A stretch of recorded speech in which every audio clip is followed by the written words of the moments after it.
It's a hard road following your dreams. Most little girls that I knew dreamed about their wedding. I dreamed about my big screen premieres. Now I'm suddenly faced with planning my own wedding. All of my daydreams filled with red carpets, gowns, glitz, and glamour are of no use in this current reality. I'm realizing how much this concept to wed really means to me. We are combining ourselves, turning two lives into one. We've been together 5 years and have been living together for 3 of those. We've downsized furniture, combined artwork, grew used to each other's cooking and cleaning styles. But since we've gotten engaged, we've grown even closer. It's been us up to this point, but now it feels like us. Our passions for storytelling brought us together. It's been the steel clasp for our relationship. When your chosen profession is that of an actress, and your significant other's is that of a director, one gets very familiar with the process of filmmaking.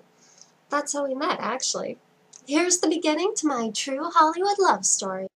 I check my reflection in the tinted windows just before opening the door. My hair isn't cooperating. I had to use an outrageous number of bobby pins to keep it in a manageable bun. Take a deep breath and step inside the Colorado Film School. I check in at the front desk to my first on-camera audition, and upon seeing no other option, resign myself to wait on a sickly blue couch. I try some deep breathing exercises, hoping it'll cut down on my profuse sweating. My torture is quickly brought to an end when he walks out and towards me. His face, I know his face from somewhere. I jerkingly react to his outstretched hand and try to give my best handshake. Shit, my palms are wet. Too late. Grasping his hand now.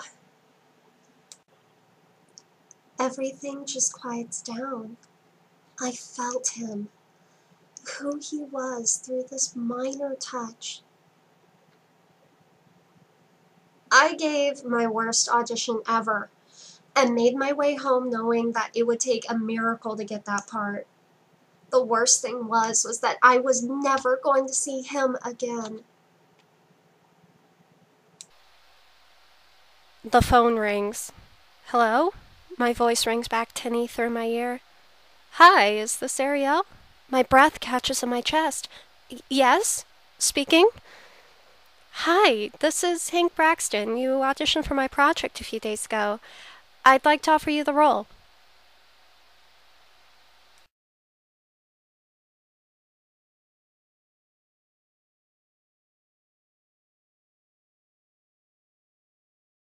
That project was an education worth more than any degree I can think of.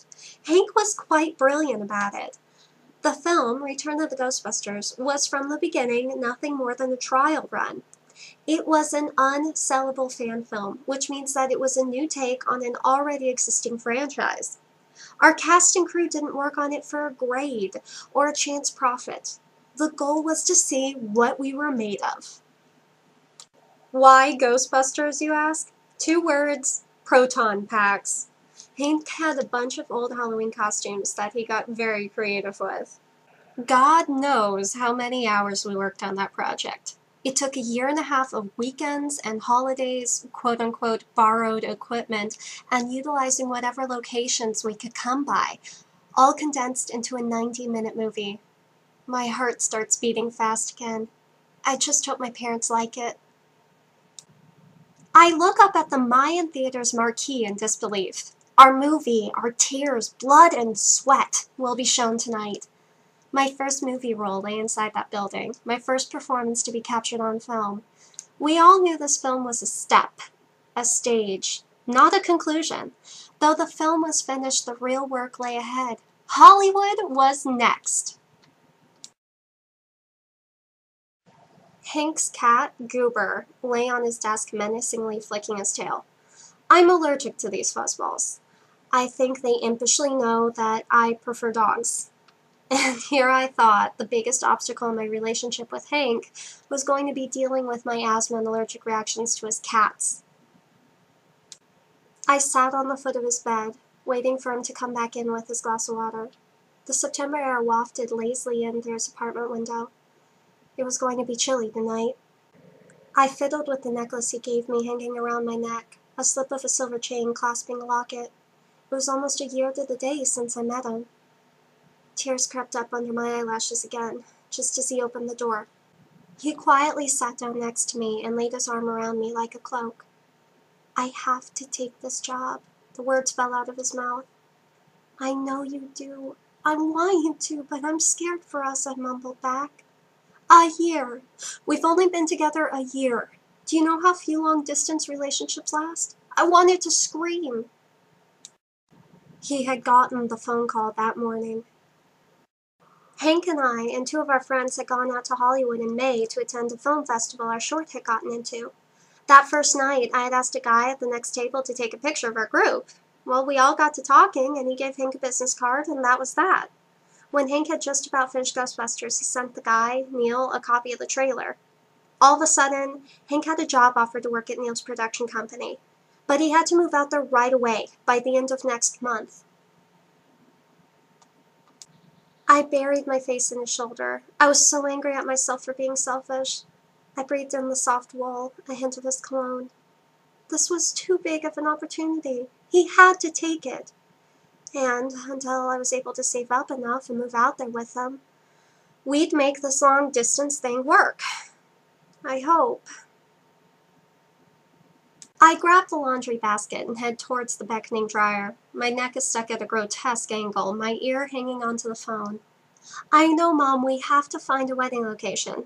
Believe me, I know. Oh, the shoot went fine. I took some footage on my flip cam. Don't worry, I'll send it to you.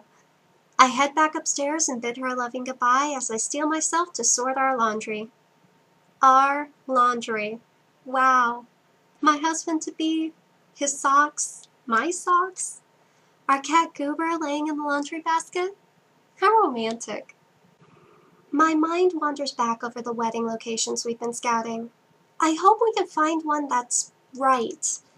I keep expecting some cinematic realization, rising music, a sudden will place like you, something when we stumble upon our location.